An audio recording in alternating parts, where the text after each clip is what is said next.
scan this. Sovi is here. Let's level up. Finding the empirical formula from combustion data is super fast if you follow these steps. Let's solve this chemistry problem together right now. Watch this.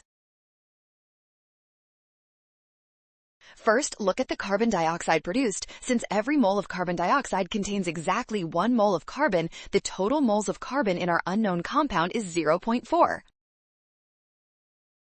Next, check the water. Each mole of water has 2 moles of hydrogen, so we multiply 0.5 by 2. That gives us exactly 1 full mole of hydrogen atoms total.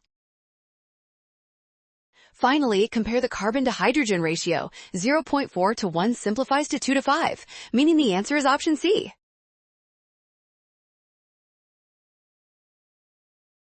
Well done! Scan the code to learn with Sovi. Avoid rushing, trust the given data, and check your molar steps.